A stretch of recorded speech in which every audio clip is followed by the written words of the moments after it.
Skyroot startup है, उसमें जो नौजवान काम कर रहे हैं, मुझे बताया गया उनकी पूरी टीम की जो एवरेज एज है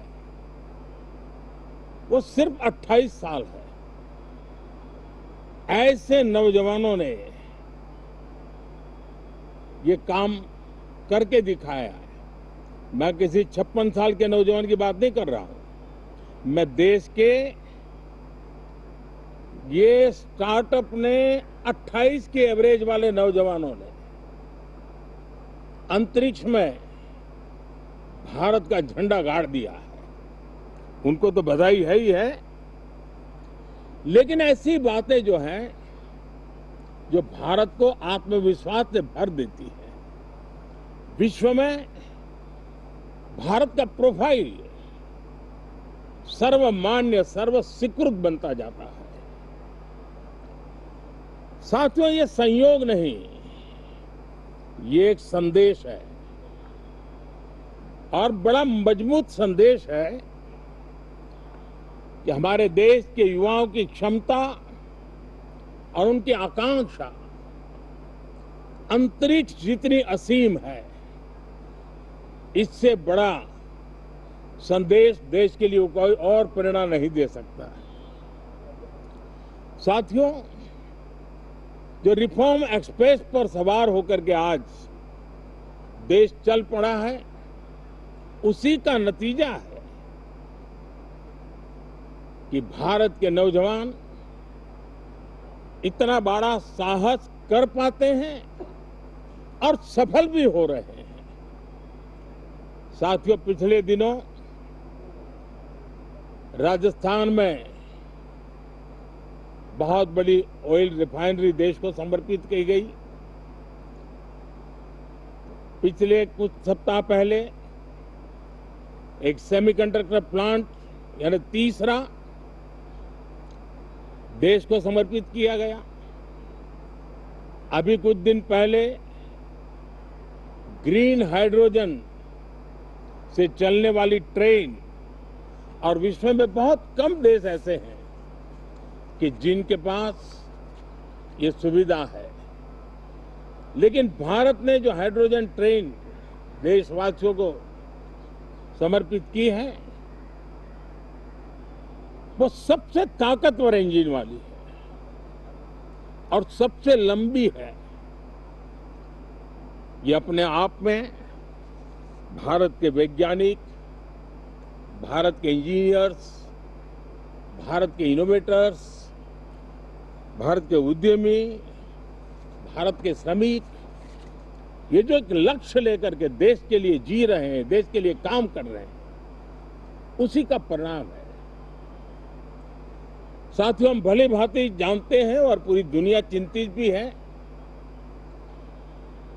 लगातार कहीं न कहीं युद्ध की स्थितियां बनती रही है। पश्चिम एशिया के युद्ध के कारण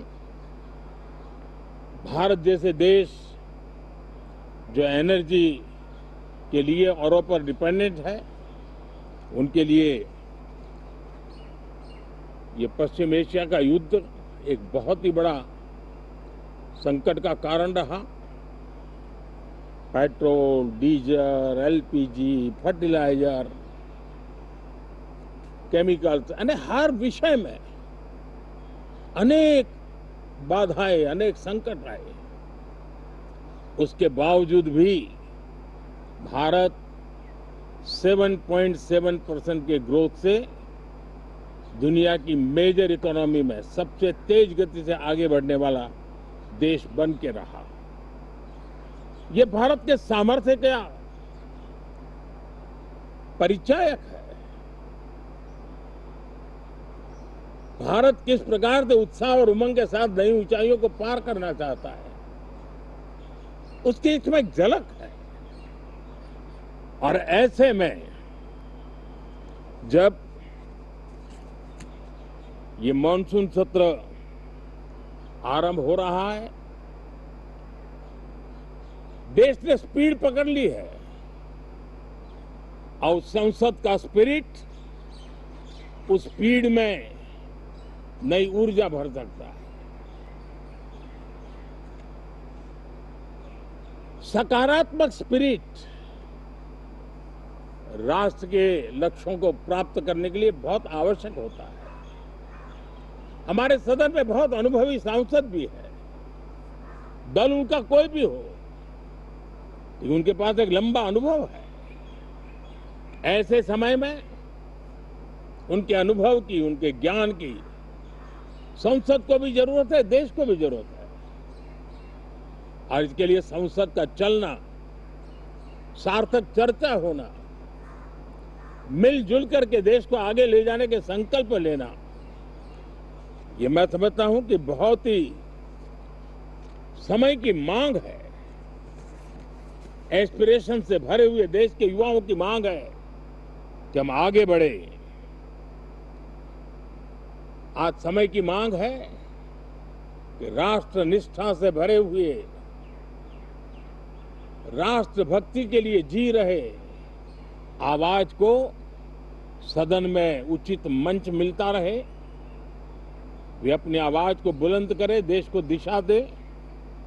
और इसलिए मैं आशा करता हूं और मुझे पक्का विश्वास है, जहां तथ्य होते हैं, जहां तर्क होते हैं, वहां तूफान के लिए जगह नहीं होती है। अगर तर्क मजबूत है, तथ्य मजबूत है, तो शांत चित्त से भी अपनी आवाज को बुलंद बनाया जा सकता है। मैं आशा करता हूं तर्क और तथ्य के साथ सदन की चर्चा को समृद्ध किया जाए, हर आवाज को अवसर मिले, हर विचार को सम्मान मिले। ये संसद की हमारी भूमिका है। मैं सभी सांसदों से बढ़ चढ़ करके इस सदन में हिस्सा लेने के लिए निमंत्रित करता हूं। आज सुबह स्पीकर महोदय जी ने भी सोशल मीडिया के माध्यम से देश के सांसदों का स्वागत करने के अपने भाव को व्यक्त किया है। मैं भी उसमें अपना स्वर मिलाता हूं। आप सबका बहुत बहुत धन्यवाद।